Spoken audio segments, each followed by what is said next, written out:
शेखर वाणी में आपका बहुत-बहुत स्वागत है। मैं हूँ अरुण शेखर और आपके लिए इसमें किताबों की बातें लेकर आता हूँ, नाटक, उपन्यास, कहानी और फ़िल्मों की। तो आज बात हो रही है आलोक शुक्ला जी से, तो उनकी पहले एक किताब पर बात हो रही जो अभी-अभी आई है जिसका कि नाम है एक रंगकर्मी की यात्रा, उस पर बात कर लेते हैं। उसके बाद उनके एक नाटक पर बात करेंगे। आलोक शुक्ला जी वरिष्ठ रंगकर्मी, अभिनेता, पत्रकार रहे हैं, तो बहुत लंबा अनुभव रहा, 3 दशकों का अनुभव है इस कला क्षेत्र का, तो इस पर हम बात करेंगे। उसके बाद नाटक जो उनके हैं, ख्वाबों के 7 रंग, 7 तरह के नाटक हैं, उस पर हम चर्चा करेंगे। मैं स्वागत करता हूँ आलोक शुक्ला जी का। आलोक जी नमस्कार। अ, अभी जो नमस्कार, एक नई बहुत-बहुत किताब धन्यवाद आई है आपकी रंगकर्मी की यात्रा, पहले उस पर चर्चा कर लेते हैं, उसके बाद जो पुरानी किताब है, फिर उस पर चर्चा करेंगे।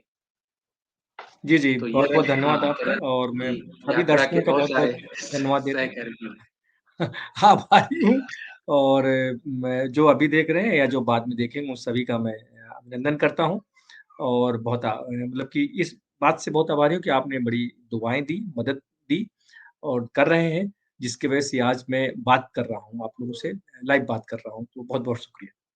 जी, बताएँ अरुण जी। अरुण जी? अ, मैं आप सबको दर्शकों को बता दूँ कि हाँ, हाँ, लॉकडाउन पड़ा हाँ, ये ये एक रंगकर्मी एक की दिख रंगकर्मी रही की यात्रा हाँ, हाँ, अभी हाँ, बराबर दिख रही है। ये एक रंगकर्मी की रंगकर्मी की यात्रा जो यात्रा अभी हाल एक ही आई कोई है। हाँ, हाल ही आई है और रंगकर्मी हाँ, की यात्रा कितनी मुश्किल होती है, कितनी कठिन होती है, कितनी रंजक होती है, ये सारी चीज़ें हाँ, इसमें है ना, सुख-दुःख, आँसू, हाँ, खुशियाँ सारी इसमें ये समेटे हुए हैं। और हाँ, एक रंगकर्मी नाटक के अलावा जो कैसे जूझता है अपने जीवन में ना, वो सब है। हुँ, हुँ, उसके जूझने की ही शक्ति आपको बता दूँ कि पिछले दिनों नाटक करते-करते अचानक पहला जो लॉकडाउन लगा था 2020 में, उस लॉकडाउन में सब अपने-अपने तरह से ज़िंदगी जीने की कोशिश करते हैं। रचनाकार कुछ नया करने की कोशिश करता है, कुछ अलग करने की कोशिश करता है, साथ ही जिससे वो समाज को भी जोड़े रहे और समाज के लिए करता रहे, ये करने की कोशिश करता है। आलोक जी भी वही कोशिश कर रहे थे। रंगकर्मी हैं, तो रंगकर्म उस दौर में भी घर में बैठकर भी कर रहे थे। जैसे आज हम लाइव बात कर रहे हैं, उसी तरह से ऑनलाइन वो नाटकों का पाठ कर रहे थे। सारे देश के बड़े-बड़े निर्देशक, अभिनेता ग्रुप शामिल थे और अचानक क्या होता है कि वो उनका पैरालाइज़ हो जाते हैं, 1 जुलाई को फ़ोन आता है कि नहीं मेरा शरीर काम नहीं कर रहा। बहुत बहुत दुखद था, जितने रंगकर्मी, जितने लोग जुड़े थे ना, लेकिन वो उनकी जिजीविषा शक्ति है कि वो लौट के आए हैं, आज हमारे साथ बैठे हैं, इस बात के लिए उनका अभिनंदन है। और ये सब चीज़ें भी इस रंगकर्मी की यात्रा में मुझे लगता है सब चीज़ें भी आएँगी। वो शामिल उस यात्रा का और उसके संघर्ष का एक ये हिस्सा है। तो चलिए इस रंगकर्मी की यात्रा के बारे में थोड़ा-सा आलोक जी बताइए? जी, जी बहुत-बहुत धन्यवाद अरुण जी। ये जो किताब आई है मेरे 35 साल का जो है 1986 से मैंने शुरू किया है, उसके पहले से पूर्वार्ध का भी थोड़ा-सा ज़िक्र है उसमें। तो 13 चैप्टर हैं इसमें। मैं इसमें अलग-अलग चैप्टर में संस्मरण लिखे गए हैं। पहला तो मेरे बाबा, हबीब तनवीर बाबा और मेरे रंगकर्म के 3 दर्शक। इसमें सारे डायरेक्टर्स जो हैं उनमें चैप्टर अलग उसके अंदर भी चैप्टर में सब चैप्टर दिया हुआ है कि प्रोफ़ेसर सतीश मेहता जी के साथ मतलब प्रयोग में और उसके बाद ये सुभाष घोड़के दादा के साथ में या फिर सागर सरदी साहब के साथ या रंजीत कपूर साहब के साथ बहुत सारे जो भी आस-पास मेरे डायरेक्टर रहे हैं, उन सब के बारे में उसमें ज़िक्र है, डिटेल है। और इसके बाद बॉलीवुड और धोखा जो मैंने 15 साल बॉम्बे में रहकर अंकन करने के साथ जो फ़िल्मों में काम करने की कोशिश की, सीरियल में काम करने की कोशिश की, तो बॉलीवुड और धोखा करके एक चैप्टर है। उसके बाद फिर काम क्या करते हो? जैसे हर रंगकर्मी से पूछा जाता है कलाकार से काम क्या करते हो? उसका अलग चैप्टर है। उसमें मेरे जो काम मैंने किया, चैनल्स में काम किया, जो बाकी जो मतलब जिसमें मुझे मंथली या अर्निंग हुई या फ्रीलांस में अर्निंग हुई, वो मैंने लिखा। और उसके बाद फिर एक चैप्टर है मिसेस संध्या जब मिसेस संध्या अमोल पालेकर का फ़ोन आया, अमोल दा के साथ मैंने काम किया था, तो उसके बाद क्या घटा, कैसे घटा? और एक बड़ा चैप्टर है बिग बी, किंग खान और मैं। अमिताभ बच्चन और शाहरुख खान साहब के साथ जो मैंने काम किया, उसका पूरा संस्मरण है। और इसके बाद सागर जिसकी कोई सरहद नहीं सागर सरदी साहब के साथ एक बातचीत है। फिर मेरे मोहब्बत में प्यार, शादी और धोखा करके एक चैप्टर है, जिसमें लव अफेयर्स है। मासिक धर्म का उत्सव बहुत बड़ा चैप्टर है, मेरा अपना अनुभव है कि हैदराबाद गया था। फिर कुमुद मिश्रा, आशुतोष राणा, मानव कौल और मेरी बाइक।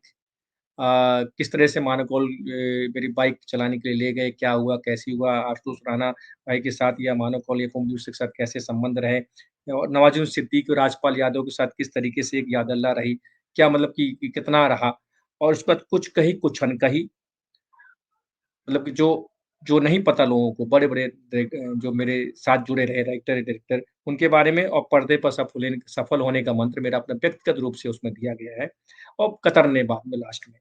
तो ये अलग-अलग चैप्टर संस्मरण लिखे गए हैं, तो आप अमेज़न में उपलब्ध होगी, इसको आप लें और इसमें ये भी कहूँगा कि देखिए आप इसे ये ना माने कि मेरी व्यक्तिगत यात्रा है। किसी भी रंगकर्मी की यात्रा व्यक्तिगत हो सकती है, लेकिन व्यक्तिगत होती नहीं है। एक समूह चलता है उसके साथ, एक समय चलता है उसके साथ में, एक समाज चलता है उसके साथ में। जब वो चलता है तो उसके साथ समाज की सारी चीज़ें चल रही होती हैं।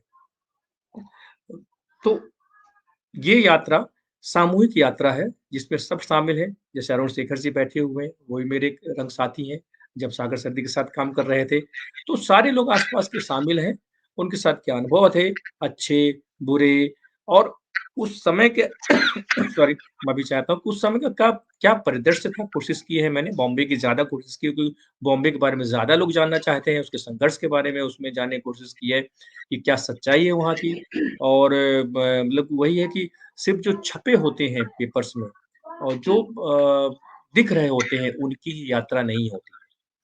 ये किताब इस बात का जवाब है कि सिर्फ़ उनकी यात्रा नहीं होती जिनके आप इंटरव्यू बड़े-बड़े मैगज़ीन्स में, ये बड़े-बड़े चैनल्स में देख रहे होते हैं या फिर बड़े-बड़े पोस्टर में उनके लगे होते हैं। सिर्फ़ उनकी यात्रा नहीं होती है, यात्रा बिल्कुल, उनके इर्द-गिर्द लोगों की भी होती है और उनसे बड़ी होती है। ये किताब आप पढ़ेंगे तो आपको समझ में आएगा। जी, पता लगे। जी अरुण। जी, हुँ, बिल्कुल और इसमें बड़ी सच्चाई से बातें लिखी गई हैं, चूँकि जो आप लोग हमारे जो दर्शक देख रहे हैं और ज़्यादातर नवयुवक होते हैं, फ़िल्मों में आना चाहते हैं या फिर बहुत सारे लोग हैं नहीं भी आना चाहते, उनको इंटरेस्ट बहुत रहता है कि फ़िल्मों में किससे हुँ, क्या चल रहा है, किससे कौन-सी फ़िल्म्स आई, इनकी कौन-सी आने वाली है, ये तमाम बातों में जुड़ाव रहता है। तो उनके लिए ये बहुत जानना ज़रूरी है कि ये किताब बड़ी सच्ची किताब है, क्योंकि जो चीज़ें आप अखबारों में पढ़ते हैं, ये प्रायोजित होती हैं। हुँ, पूरी तरह से प्रायोजित होती हैं, थोड़ी बहुत नहीं, हर खबर प्रायोजित होती है, नंबर 1 सही बात। बात। नंबर 2 बात है कि मायापुरी में और जितने इंटरव्यू सब आते हैं ना, आधे नकली होते हैं। कई हुँ, बार हुँ, पूरे के पूरे नकली होते हैं, सब बनाए गए होते हैं, ज़रूरत के मुताबिक। चूँकि कोई अपनी ये बातें नहीं बताना चाहता कि मैं ऐसे-ऐसे आया हूँ। या तो फिर कुछ लोग एक्स्ट्रा बता देंगे कि मैंने तो ऐसा संघर्ष कर लिया कि मैं तो यहाँ सोया, हर आदमी सड़क पे फिर जो बिक रहा होता है ना, जो हिट हो गया, उसका संघर्ष भी बिकता है। जो हिट नहीं सीधी ना, सी।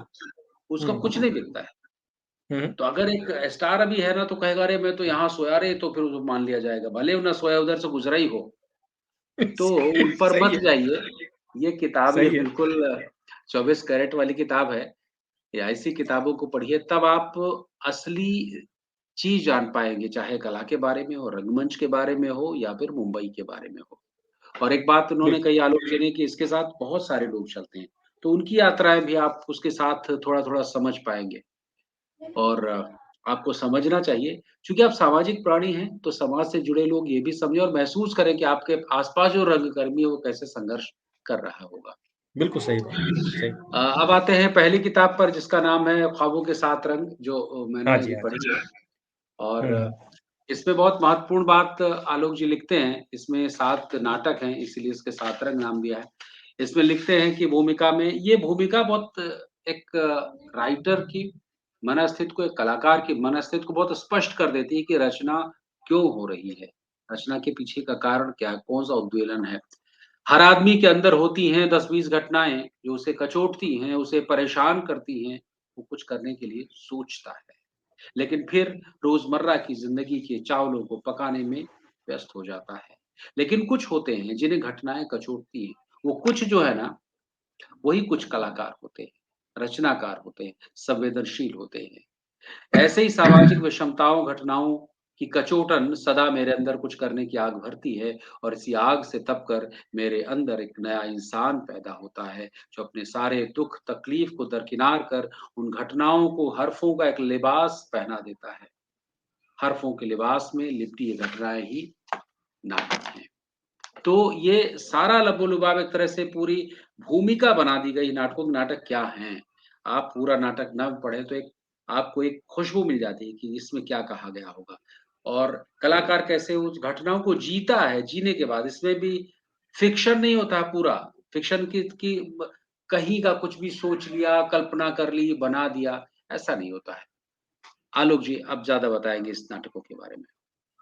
अब वाक़ई मतलब मैं तो फिक्शन में लिख नहीं पाता हूँ। हर एक क्षमता अपनी होती है, बड़ा मतलब कि उसको कल्पना में, लोक में और वो बहुत सारे वस्त्र विन्या मतलब कि प जो माइथोलॉजी जिसे कहते हैं, माइथोलॉजी मैं नहीं लिख सकता हूँ।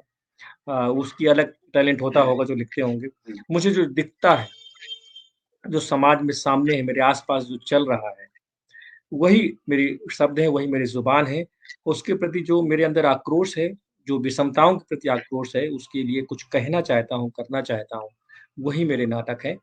तो वही लिख पाता हूँ और उसको किस तरीके से एक्सप्रेस करें, किस तरीके से अपनी बात को मैं कह सकूँ कि लोग समझ सकें। हुँ, उस समस्या के बारे में, उसकी पीड़ा के बारे में, उसकी तकलीफ के बारे में, बराबर। वो नाटक है। और वही मैं लिख उतना ही लिख पाता हूँ मतलब कोई मुझे बोले कि माइथोलॉजी लिख दीजिए तो शायद मुझे माफ़ी माँगनी पड़ेगी। मेरे पास उतना टैलेंट नहीं है। वो अलग टैलेंटेड हर लेखक हर तरीके से नहीं लिख पाता है, मैं भी नहीं लिख पाऊँगा। तो मुझे उस तरह से लिखना पड़ेगा तो मुझे लगता है कि फिर मैं फ़ेक हो जाऊँगा और मैं जीवन में फ़ेक नहीं होना चाहता। मैं ज़ुबान में जो मेरे है, वही दिल में है, वही आस-पास है, वही मैं कहना चाहता हूँ, वही मैं बोलना चाहता हूँ, वही मैं लिखना चाहता हूँ। उसके इतर मेरी ज़िंदगी नहीं और ना हो सकती। तो इसमें मैं कभी-कभी विवादास्पद भी हो सकता हूँ, कंट्रोवर्सी भी हो सकती है।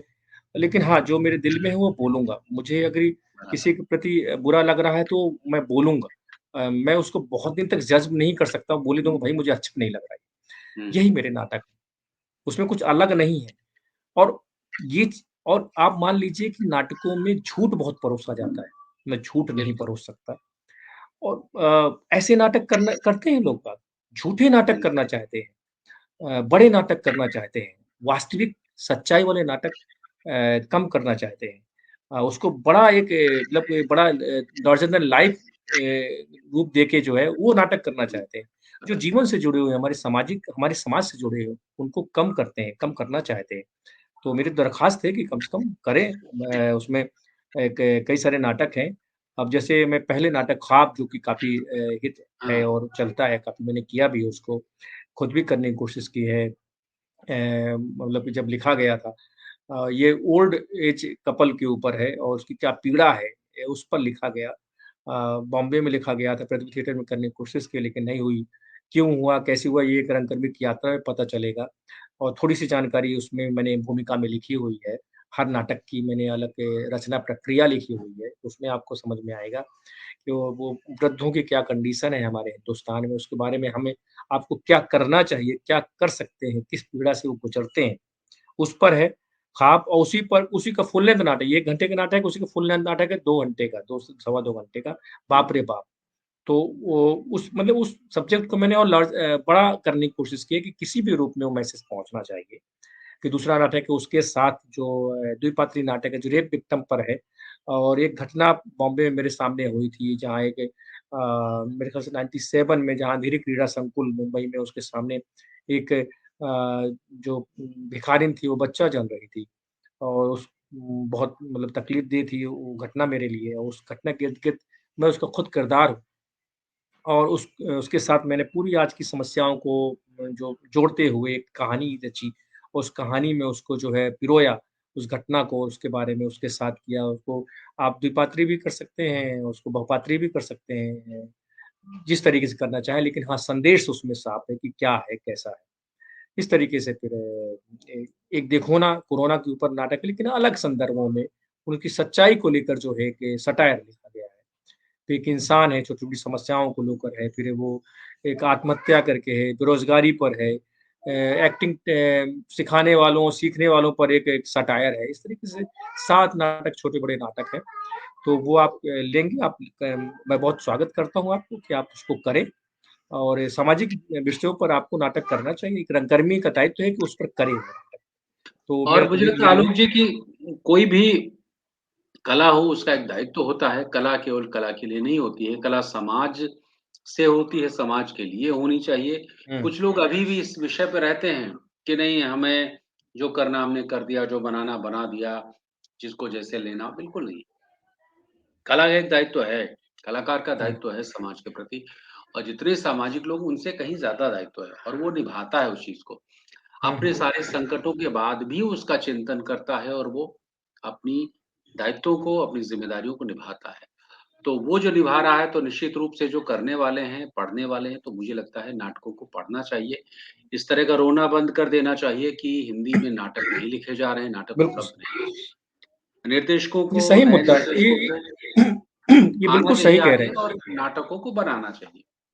नाटक हैं, हिंदी में नाटक लिखे जा रहे हैं हुँ, और हर प्रदेश में 2-4 लोग होते हैं जो लिख रहे होते हैं। लेकिन उन नाटकों ना नाटक खोजना नहीं चाहते, करना नहीं चाहते, नाटक की किताब लेना नहीं चाहते, नाटक की किताब लीजिए। उसमें से कोई नाटक तो आपको अगर किसी ने 2 लिखे हैं तो शायद 1 ही कर पाएँ आप उसको, नहीं सारे नाटक कर सकते। लेकिन जो कंटेंट है, जो सोशल कंटेंट है, उस पर आप क्यों नहीं नाटक करना चाहते? करना ही चाहिए ना आपको, अगर हम नहीं करेंगे तो कौन करेगा? हम जर्मन नाटक करना चाहते हैं, हम शेक्सपियर के नाटक करना चाहते हैं, हम या तो मोहन राकेश जी करेंगे या फिर विजय तेंदुलकर करेंगे, उसके अलावा क्या नाटक नहीं है? गिरीश कर्नाड के अलावा साहब का आप उनको करिए, लेकिन सिर्फ़ वही नाटक है क्या? ऐसा तो नहीं है। अरुण हुँ, शेखर जी आपकी भी किताब आई है, मेरी किताब आई है। बहुत सारे प्रताप सहगल जी हैं, योगेश त्रिपाठी जी हैं या फिर जेपी सिंह जी हैं, बहुत सारे लोग लिख रहे हैं, बिल्कुल, लेकिन उसको उतनी मात्रा में लोग कर नहीं रहे, जैसे करना चाहिए। सामाजिक विषयों पर नाटक अगर एक रंगकर्मी नहीं करेगा तो कौन करेगा? ये दायित्व किसका है? हम समाज के प्रति कुछ करने के प्रति अगर प्रेरित होते हैं, उसके प्रति एक ठीक है, हम तालियों की गड़गड़ाहट से पैदा हुए, ये बात हुँ, मैं हुँ, मानता हूँ, इसमें ठीक है। लेकिन तालियों की गड़गड़ाहट से जो इंसान पैदा हुआ, उस इंसान का एक दायित्व है समाज के प्रति। बिल्कुल। वो जो खुशी महसूस कर रहा है, उसको समाज के प्रति अगर समाज उसको तालियाँ दे रहा है, तो उसके बदले में तो कुछ का दायित्व है। समाज के प्रति समाज के प्रति वो कुछ नहीं करना चाहता।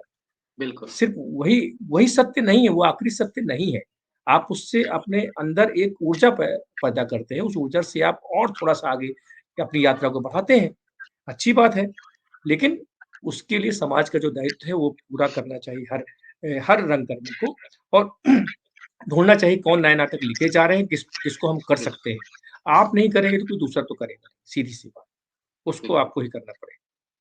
तो ये दोनों किताबें इसका लिंक नीचे रहेगा कि जिससे आप हुँ, नाटक करें और एक रंगकर्मी की यात्रा को भी समझें। दोनों चीज़ें एक-दूसरे को सपोर्ट करती हुई किताबें हैं। इनको लीजिए, पढ़िए और उनको लेखक को बताइए।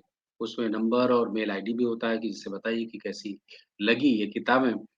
और इसके अलावा आलोक जी से मैं और जानना चाहूँगा कि और आगे की रचना प्रक्रिया क्या है और कौन-सी पुस्तकों पर काम हो रहा है? और वो आप काफ़ी अभी ठीक हो गए हैं। मैं यही दुआ करूँगा कि और पूरी हाँ, तरह से काफ़ी आपकी कुछ स्थिति आ जाए सामने।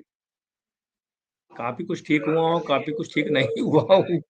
दोनों चीज़ें हैं, अभी मेरी मूवमेंट्स फ्री नहीं हुई हैं और ये उँगलियाँ जो दिख रही हैं, ऐसी ही रहती हैं, बस इतना ही मुड़ती हैं, बस।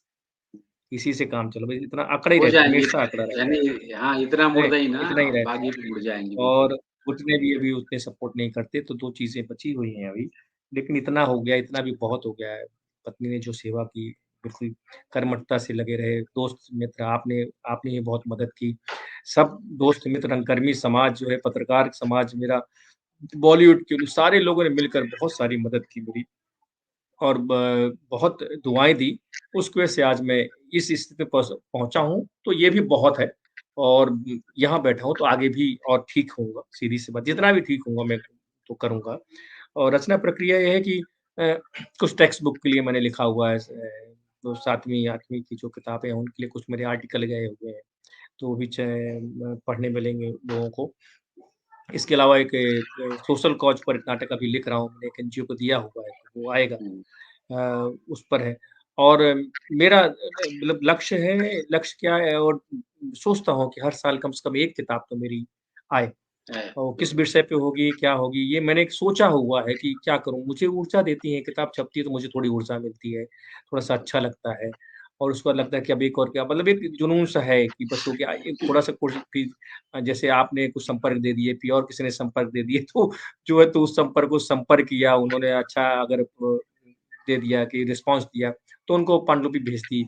तो इस तरीके से जो है तो पांडुलिपि मेरी जो है तो एक पांडुलिपि अभी बनाना है, बनानी 1-2 पांडुलिपियाँ मेरी अभी बनाने के लिए रखी हुई हैं, तो वो धीरे-धीरे बनाऊँगा। और मतलब कि रिसर्च जो सीनियर फेलोशिप अवार्ड जो मुझे कल्चरल मिनिस्ट्री से मिला, उस पर जो मैंने फ़ोक थिएटर पर रिसर्च किया, उस रिसर्च की बुक भी जो है छपवाने की कोशिश कर रहा हूँ, 1-2 जगह भेजा है मैंने। और रिसर्च इस वो आए तो मुझे तो लगता है कि वो जो लोग फेलोशिप भरना चाहते हैं, वो ज़रूर ले लें, क्योंकि मैंने हुँ, सारा डिटेल दिया है उसमें। कैसे आप अप्लाई करें, किस तरीके वो पता नहीं कब आएगी, जब भी आएगी, तो उसको तो ज़रूर लेना चाहिए। अब उसमें ये है कि किस तरीके से अप्लाई करें, कैसे अप्लाई करें, कब पैसे आएँगे, और पूरा रिसर्च उसमें लिखा हुआ है। तो उसकी प्लानिंग है, जिससे लोगों को मदद मिले जो करना चाहते हैं। मैंने भी लोगों को जाना पहले, उसके बाद मैंने अपना उसमें अनुभव उड़ेला, जो लिखा वो दिया। कविता संग्रह है, जो पांडुलिपि कंप्लीट है, वो भी कहीं डली हुई है।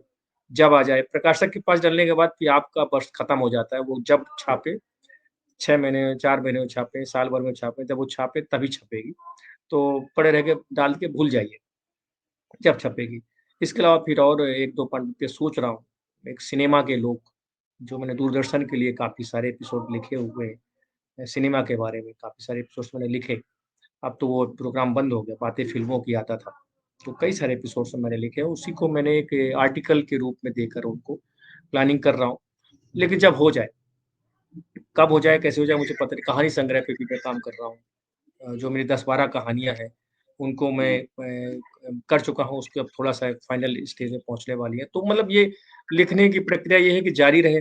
बाकी मेरे अपने मितवा न्यूज़ जिसमें राघवेश्वर अस्थाना जी हैं, जो पुराने समय से, लंबे समय से जो एक रंगकर्मी की यात्रा पढ़ेंगे तो समझ जाएँगे कि वो हुँ, मीडिया के तो मेरे गुरु जैसे ही हैं। तो मैं जगह हबीब तनवीर साहब और रंजीत कपूर, सागर सरदी साहब, ये महेंद्र भाई जो हैं, तो रंजीत शिवदास घोड़के जी, अगर ये उधर हैं तो फिर मैं पत्रकारिता में अगर इधर आया जाए, तो मुझे लगता है कि अस्थाना जी ने तो उन्होंने बिल्कुल। मेरे से मदद भी की, जैसे आपने मदद की, तो वो मुझे ऑनलाइन, मतलब चूँकि मेरा आना-जाना बहुत ज़्यादा हो नहीं पाता है, मूवमेंट्स इस हुँ, तरह से फ्री नहीं है। तो वो ऑनलाइन घर पे ही बैठ के मैं उनके पोर्टल है, न्यूज़ पोर्टल जो है मितवा, उस पे काम कर रहा होता हूँ, तो मतलब एक ठीक है, घर चलाने की थोड़ी-सी एक जो हाँ, खर्च मिल जाता है। ना बहुत हाँ, ज़्यादा नहीं सही, लेकिन हाँ, ठीक है। ठीक ना है। मतलब 4 रोटी ना खाएँ तो 2 रोटी तो खा सकते हैं। जी, तो जीने के लिए 2 रोटियाँ बहुत होती हैं। तो बाकी तो ये है कि जो होना सो होगा ही, तो वो सब चल रहा है। और यही 4 रोटियाँ ही मिलने लगेंगी, मैं भी हम सबका अविनाश जी बिल्कुल। हैं, वहाँ सीईओ हैं, जो फाउंडर हैं, बहुत ही अच्छे सज्जन पुरुष हैं, अविनाश राज।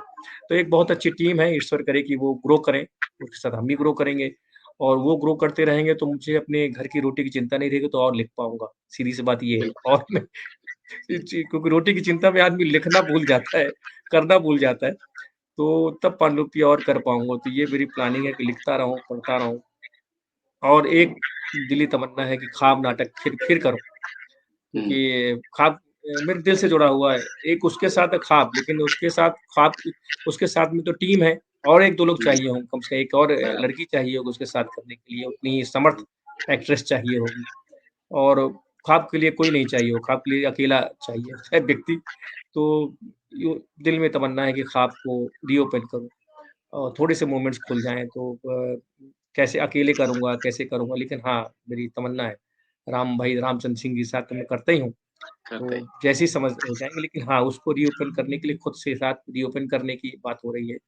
तो जैसे उसके साथ के लिए मेरी बात हुई थी, रूमा रजनी जो हमारे हाँ, सहयोगी एक्ट्रेस हैं, जी, तो जी, वो करना चाहती थी कि मैं उसके साथ में करना चाहती हूँ। तो अ, बोला तो था उन्होंने, अब देखिए व्यस्तताएँ क्या हैं, कैसी हैं? जीवन की व्यस्तताएँ बिल्कुल, बहुत होती हैं, बॉलीवुड की व्यस्तताएँ बहुत होती हैं।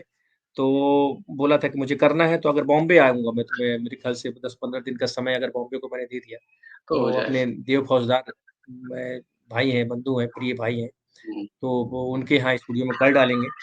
तो मतलब हुँ, सोचता रहता हूँ कि अच्छा बॉम्बे आऊँगा तो 15 दिन यहाँ दूँगा, तो ये करूँगा, उसके बाद 10 दिन हाँ, वहाँ दूँगा, फिर यहाँ करूँगा, फिर इधर बात करता हूँ, उधर बोलता हूँ, नहीं, बुला नहीं, लो भाई, बिल्कुल। मैं ख्वाब नाटक करने खुद आ जाऊँगा, बीवी के हाँ, कंधे में हाँ, साथ रखकर चला आऊँगा, सपोर्ट करके चला आऊँगा। तो मतलब प्लानिंग क्या बताया जाए? एक रंगकर्मी की यार वही जो पढ़ेंगे तो मतलब एक प्यास मेरे अंदर हमेशा थिएटर की प्यास तो हमेशा बनी रही है। मतलब कि क फ़िल्म और फ़िल्मों, सीरियल की प्यास उतनी रही नहीं। नहीं रहे, सीधी-सी बात बिल्कुल, मिल बिल्कुल। गया तो मिल उसमें गया तो ठीक है। उसका वो अब जान वो जो है जो हाँ, समझ के ज़िंदगी एक समय के बाद ना समझ आ जाती है। समझने के लिए हाँ, एक कि टाइम अब लगता है। मतलब ठीक है, हो जाएगा तो ठीक मतलब ऐसा नहीं है कि हाँ। मैं कोई बोलेगा करना है तो बोल दूँगा नहीं करना है, ऐसा नहीं है, मैं ये नहीं कह रहा हूँ। लेकिन हाँ नाटक नहीं मिले तो फिर दिक्कत हो जाएगी। तो फिर शरीर चलना, मन चलना और ऊर्जा मिलना बंद हो जाएगी। तो नाटक करना, लिखना और उसको करते रहना, उसकी हमेशा मैं देखते ही रहता हूँ। मैंने लिखा भी है उसमें, मुझे देखते रहता कहाँ नाटक हो रहा है, कैसे सागर सरदी साहब के साथ कैसे पहुँचे थे? ऐसे ही पहुँचे थे। ये मोनिका पटेल थी, राजा जाफ़री के साथ मृगतृष्णा नाटक की रीडिंग कर रहे थे।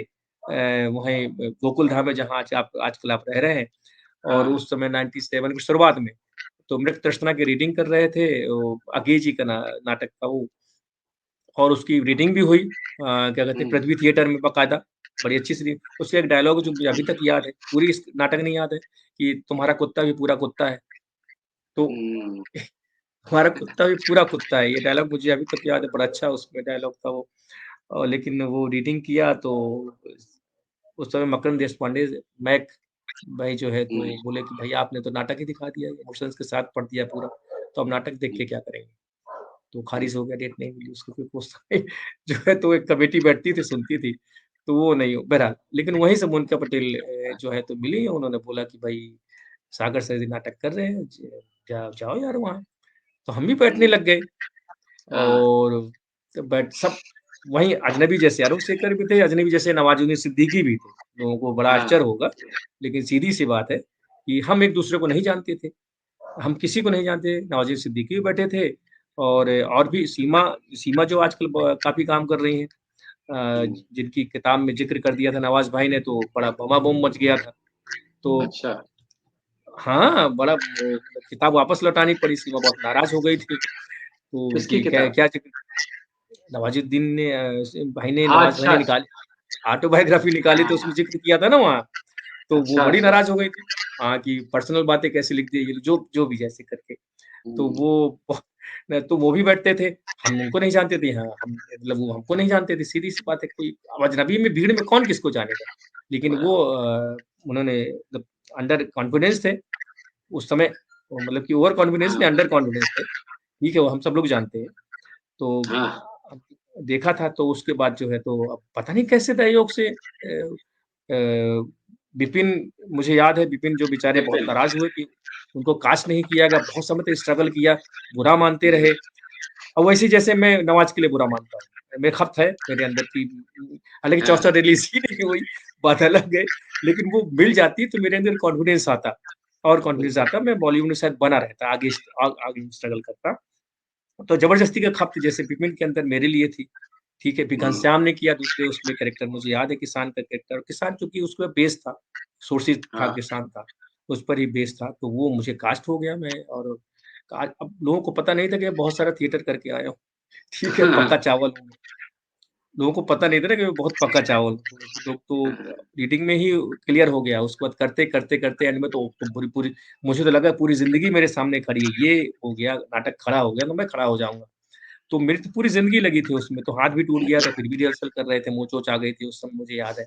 वही वही तो था भाई उस नाटक के साथ तो यही तो वो लगा कि बस लगा हुआ ज़िंदगी था। बन गई गुरु, ज़िंदगी बन गई गुरु। अब ज़िंदगी बनी क्या मतलब उसके बाद अब उससे एक रंगकर्मी की यात्रा पढ़े तो बहुत मज़ा आएगा इस इंसिडेंट में कि परवीना एक एक्ट्रेस हैं जो हमारे साथ काम कर रही थी उस समय और वो मतलब इतना बुरा माना लोगों को जो कास्ट नहीं किया, जो उनके साथ नाटक कर रहे थे, उनको कास्ट कर लिया जो नाटक नहीं साथ में कर रहे थे।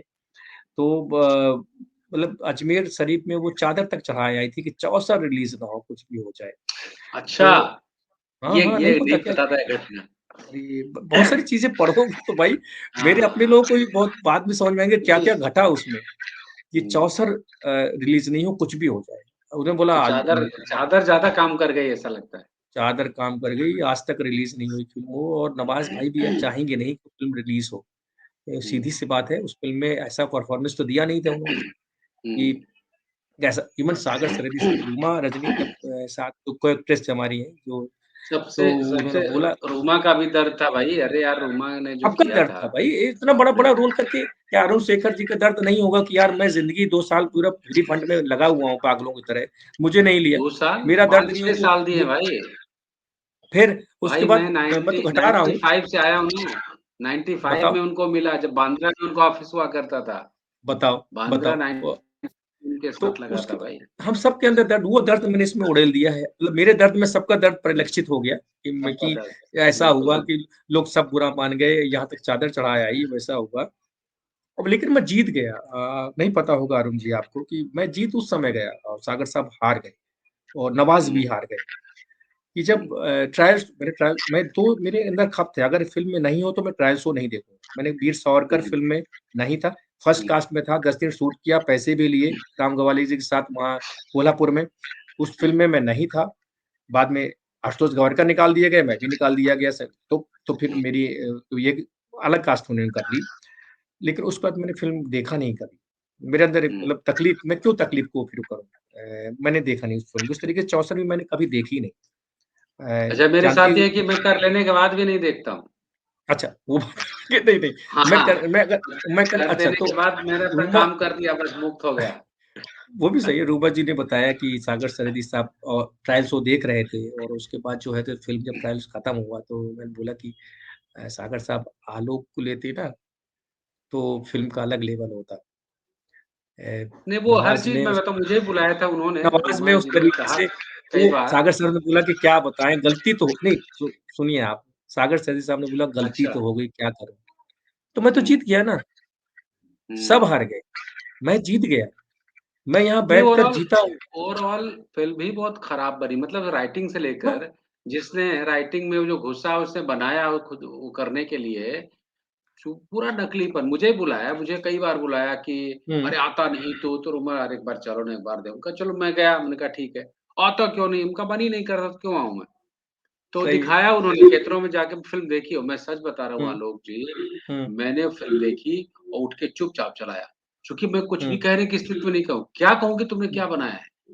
भाई सही बात, इतना बड़ा सही। राइटर जिसने कभी-कभी सिलसिला दुनिया भर की फ़िल्में लिखी, हुँ, हुँ, हुँ। उसके बाद ये स्क्रीन प्ले है, ये स्टोरी है। तो वही कह रहे मुझे हैं कि बड़ा बहुत अटपटा लगा, मैंने कहा छोड़ो अभी क्या बात करूँगा उसमें, बात करने लायक कुछ नहीं है। तो वही मैंने बाद में फिर मैंने इस चैप्टर नवाज़ भाई का और राजपाल यादव और तो 97 में जब आए थे तो सबसे पहले हमने मृग हाँ, क्या भूल गया उसी स्वप्न वासुदेवतम संस्कृत का सीरियल हम लोगों ने साथ में हाँ किया था। संस्कृत का, वो बैच ही था पूरा वो रवि शर्मा जी के साथ पूरा बैच था मतलब रविशंकर एनएसडी वाला। तो सब हुँ, लोगों ने किया, उसके बाद से जब भी मिले तो राज हर मामले में भैया बोला आदत है राजपाल भाई की कि और भैया कैसे हैं? कैसे करके वो बोलते हुँ, हैं और जो ना जो अच्छा प्यारा-सा नेचर है। तो बहुत जब बढ़िया। भी मैं भूलते नहीं हैं। मैंने देखा है अक्सर कई नहीं, नहीं, नहीं, कई बिल्कुल, काफ़ी सालों बाद भी मिला मैं बॉम्बे में तो और भैया कैसे हैं? वो तो भैया बड़ा अच्छा लगता है कि चलो ठीक है, एक आदमी भूला नहीं है। तो पहचान रहा हूँ। नवाज़ तो भूल गए होंगे क्योंकि हम अजनबी की तरह ही मिले थे। हालाँकि बाद में हुँ, पीपी लाइव के प्रीमियर में मिला था मैं। और हुँ, पीपल लैब की में अच्छी से बातचीत हुई, लेकिन फिर भी इतना तो याद नहीं होगा। हालाँकि मैंने उसमें लिखा कि मेरी खत है आपके पास, माफ़ी चाहता हूँ नवाज़ भाई, लेकिन खत तो हुँ, है कि उस फ़िल्म का एक खत मेरे अंदर है और उसको हुँ, मैं निकाल नहीं सकता। लेकिन हाँ, उसमें बराबर, आपका दोष नहीं है, दोष कहीं और है, बिल्कुल, लेकिन खत बिल्कुल। तो है। तो उसके ऐसे मानो कॉल मेरी बाइक किस तरीके से माँगा, उसके बाद कि नाराज़ हो गए, क्या हो गया, वो उसमें किस्सा है। और ये भी है कि कैसे आशुतोष राणा उसमें उस समय स्ट्रगल करते थे, मेरी आँखों के सामने जो बराबर। कूंज भाई के घर में बैठे देखे, तो वो सारी चीज़ें यशपाल शर्मा किस तरीके से हमारी आँखों के सामने स्ट्रगल किए मतलब कि फ़ोन पर बात करते थे, उन्होंने लिखा हुआ है कि वो देखते रहते थे। वो सुरेंद्र राजन और नरेश शर्मा एक मतलब कि कैमरामैन है, हुँ, उनके घर पे जो है वो रहा करते थे। यशपाल भी रहते थे, वहीं से स्ट्रगल करते थे। तो वो भी हमने हुँ, देखा हुँ, हुआ, उन्होंने लिखा हुआ है जो मेरे साथ मतलब मेरे बराबर। साथ के साथ जो आस-पास की सबकी यात्रा है उसमें थोड़ा बहुत कहीं न कहीं। तो हाँ, वो एक यात्रा मेरे आस-पास पूरे मतलब समय की यात्रा है। तो समय की हुँ, यात्रा में मेरे आस-पास जो थे सबकी यात्रा है उसके बारे में, उस संघर्ष के बारे में जानना चाहेंगे तो एक रणवीर रंगकर्मी की यात्रा ज़रूर पढ़ें, जानें, समझें कि क्या समय था, कैसा था और मैंने जो गलतियाँ की हैं, मैंने गलती की है। आप ना कर मैंने उसमें लिखा हो कि ये मेरी गलत बात है, ये नहीं करना चाहिए, ये मेरी गलत मैंने लिखा है इन ब्रैकेट ये गलत बात है, नहीं करना हाँ, चाहिए हाँ, इसको। तो जैसे इतिहास सीरियल था, स्वाभिमान सीरियल में उस समय कर रहा था। 97 के जुलाई आते-आते मैं बहुत सारे सीरियल करने लगा उस समय। 6 हाँ, महीने के अंदर इतिहास काफ़ी बालाजी का था। हाँ। तो बहुत सारे जिस किरदार को अतुल श्रीवास्तव ने बाद में किया था। हाँ। नौकर का कैरेक्टर था, तो मेरे अंदर बड़ी खपत थी यार, ये ऐसे कैरेक्टर क्यों देते हैं मुझे साला। ठीक है, जैसे हुँ। नवाज़ भाई बोलते थे कि अगर मैं सीरियल करता तो साला नौकर ही बना के रखते थे, वॉचमैन ही बना के रखते थे। हाँ, बिल्कुल, तो शुरुआत में बिल्कुल। उनको सारा नौकर के लिए भी अमिताभ बच्चन चाहिए होता था सीरियल्स वालों को, अजीब-सी खपत है मतलब कि क्या कास्टिंग में क्या करते हैं, भगवान जाने मालिक है। कि तो वो सीरियल मिला और 750 पर डे दे रहे थे 97 में, कम नहीं था वो और हुँ, कंटिन्यू कैरेक्टर। रमेश ग्रोवर हुआ करते थे उस समय कास्टिंग, हुँ, उन्होंने इसमें बराबर। भी किया। क्या कहते हैं स्वाभिमान में 4-5 एपिसोड किया मैंने, उसके बाद उन्होंने इतिहास में कास्टिंग किया और बैठते थे, रोज़ आके 4 दिन 3-4 दिन हो गए, रोल ही नहीं आ रहा। अच्छा, अब शुरुआत में क्या होता है हम तो अपने अंदर अमिताभ बच्चन पैदा रहता है ना हमारे अंदर, नाटक वालों के अंदर पूरा नसीर नजरुल ओम पुरी सब अंदर बैठे रहते हैं, वही साँस ले रहे होते हैं। तो वो साँस ले रहा था उस समय। वो मैंने लिखा है कि वो कैसा हो तो अंदर बिल्कुल ये कि हम ही हैं सब कुछ। 1 दिन, 2 दिन, 3 दिन मैंने कहा यार क्या पागल बना दिया साला। ये क्या तरीका है यार? एक एक्टर आके सुबह सही शाम तक बैठा हुआ है, ठीक है? और आप काम नहीं करवा रहे। मैं रमेश गोर से जाके लड़ के मैंने कहा ये क्या तरीका है? मैंने हाँ, समझाया, "अरे यार वो जो डेली तो बन ही रहा है ना यार, क्यों हाँ, सही परेशान बात। होते हो? जब आएगा तब आएगा।" मैंने कहा ब इसके लिए आया हूँ क्या? ये इस चीज़ के लिए आया हूँ क्या मैं? अच्छा उसके बाद एक वो कोई कि लक्ष्मण करके मुझे याद है स्पॉट बॉय, उसने बदतमीज़ी कर दी हाँ, खाने के लिए। स्पॉट बॉय तो बदतमीज़ी करने के लिए मास्टर हैं, उनको तो यही काम ही मिलता है मेरे ख़्याल से शुरुआत में, कि नया एक्टर आया उसके साथ बदतमीज़ी करो, चलो वहाँ खाने की लाइन वहाँ है, आप यहाँ कैसे बैठ गए? ठीक है? और मतलब कि मैंने कहा यार बड़ी अजीब-सी बात है तो एक सीनियर थिएटर के एक्टर उनके साथ नाम भूल गया मैं उनके साथ वल्लभ व्यास, उनके साथ बैठा मतलब हुआ था मैं, उसने मुझे उठा दिया वहाँ से। अब हुँ, मेरा दिमाग खराब हो गया, मैंने कहा भाई ये तरीका नहीं है भई, ये आप मतलब कि ये बिल्कुल तरीका है। वल्लभ जी ने बोला कि बैठे रहने दे यार, लेकिन उसने वल्लभ व्यास की भी नहीं सुना और उसने मुझे उस दिन तो बड़ा खप गया। मुझे नहीं करना चाहिए था, मैंने किताब में लिखा है, अभी भी कह रहा हूँ, ये सब जज़्ब करना चाहिए। धीरे-धीरे मुझे अपमान सहने की आदत अपमान आज भी आपको मिलता है। हर समय आपको हर क्षण कहीं न कहीं से अपमान मिल रहे होते हैं। अपमान से झेलने से ही आप बनते हैं, आगे बढ़ते हैं। सबको अपमान मिल रहे होते हैं, तो जितना आप झेलेबल हो जाते हैं ना, अपमान जितना आप सहने की बराबर। ताकत आपके आ जाती है, उतना आप आगे बढ़ते जाते हैं। इग्नोर करना सीखना पड़ेगा। तो मैंने इग्नोर नहीं किया, मैंने सीरियल छोड़ दिया। हुँ, मतलब इतनी ये देखिए हमारी औकात देखिए, मैं सीरियल छोड़ दिया। ऐसे नहीं मैंने ऐसे एक सीरियल का ज़िक्र कर रहा हूँ, उसमें पता चलेगा कई सीरियल छोड़े मैंने ऐसे और हुँ, फ़िल्म भी छोड़ी। ऐसा नहीं है। तो बस मतलब ना उस समय प्लीज़ खुदा बन के मत जाइए, बॉम्बे अगर जाना है। बराबर। थिएटर में मतलब कि प्लीज़ अगर वही किताब सिखाएगी आपको, घटनाएँ सिखाएँगी आपको कि प्लीज़, प्लीज़ ऐसा मत करिए अपने साथ। ये आप अपने साथ जो है तो अत्याचार करते हैं जब ऐसा करते हैं। तो मैंने अपने साथ अत्याचार जो-जो किए, वो मैंने लिखा और आज अतुल श्रीवास्तव उस रोल को किया, आज कहाँ अतुल श्रीवास्तव बताइए, ठीक है? मेरे साथ तो भी यही घटना हुई थी, ऐसे ही हाँ, मुन्ना भाई एमबीबीएस मुझे फ़ोन आया एक छोटे से रोल के लिए, जिसने कॉल हाँ, किया तो मैंने उसको डाँट दिया। मैंने कहा ऐसे फालतू हुँ, के रोल के लिए दोबारा फ़ोन भी मत करना। और बताइए। बाकी चाहे नवाज़ हो, चाहे अतुल जी हो, सबने वो छोटे-छोटे एक-एक सीन के रोल किए, किए, सबने हमने किए। गलती किया। और हमें तो समझ ही नहीं आया भाई ये मुन्ना भाई एमबीबीएस से कोई नाम है। और संजय दत्त को और उस समय बड़े और अरे! मैंने और कहा एक मिनट, मुन्ना भाई एमबीबीएस में मुझे भी कॉल आया था, उस समय मैं आम्रपाली कर रहा था। अच्छा हाँ, मेरी व्यस्तता देखो, मैं आम्रपाली सीरियल कर रहा हूँ, लगातार 3 4-5 दिन का काम किया मैंने। उसी समय प्रदीप का फ़ोन आया। प्रदीप रोमानी दुनिया एक सीरियल कर रहे थे, जिसमें मेरा कंटिन्यू हाँ, कैरेक्टर था। बड़ा कैरेक्टर था और ब लीड कैरेक्टर था, सीधी-सी बात कॉमिक सटायर था। चित्रा जी डायरेक्ट कर रहे थे, प्रो वीडियो था, वेणुगोपाल ठक्कर थे। और बड़ी तारीफ़ मिली उसमें, अगर वो कहीं मेन चैनल में होता ना, उर्दू में नहीं होता, तो मेरे ख़्याल से कहीं और अलग यात्रा होती मेरी। प्रदीप हुँ, उसमें जो एक एडी थे, वो राजकुमार हिरानी को असिस्ट कर रहे थे और वो जो कैरेक्टर जो दुबला-पतला जो एक चश्मा पहने हुए जो रूम हाँ, पार्टनर था संजय दत्त का, उस किरदार के लिए मुझे बुलाया गया। मतलब लगभग कास्टिंग हो गई उस किरदार के लिए मेरी और हुँ, उसने प्रदीप ने बोला यार कल आके राजू भाई से वैसे आ जाओ मिलने। मैंने कहा पता नहीं क्या मतलब चलो ठीक है। मैंने कहा यार 2 दिन मैं शूट कर रहा हूँ यार। मतलब हाँ, पता है 2 दिन शूट करो तीसरे दिन आता हूँ। भाई साहब तीसरे दिन उसका एक्सीडेंट हो गया। तीसरे दिन उसका एक्सीडेंट हो गया, बुरा एक्सीडेंट हो गया, वो मतलब कि 2 महीने के लिए बेड रेस्ट में आ गया। अब किससे मिलूँ? अब ना उससे बात हो रही, बाद में पता चला कि उसका एक्सीडेंट हो गया। राजू राजू हिरानी से मतलब सोचे नहीं कि राजू भाई से बोला है भाई के असिस्टेंट ने ऐसा-ऐसा बोला था। मुझे नहीं मालूम तो जी, राजू भाई कैसे नेचर बहुत अच्छे नेचर के थे। बाद में कभी सही मुलाकात बात। हुई, तो वो मुझे लगा कि उस समय मिल लेते। तो शायद जर्नी को यात्रा भी आपकी फिक्स होती है हाँ, हाँ, कि बस वही। आपकी यात्रा फिक्स ये होती है, सब तो मेरी यात्रा फिक्स है, सब फिक्स है। तो उतने बड़े किरदार के लिए उसमें और ऐसे लगान के लिए भी कुछ हुआ, तो सारा यहीं बता दूँगा तो किताब कैसे पढ़ेंगे भाई? नहीं, नहीं किताब तो पढ़ेंगे। अच्छा तो है समय भी हो रहा है, काफ़ी समय हो हाँ गया जी, है और बिल्कुल। 40 मिनट का हमारा ये बन गया है।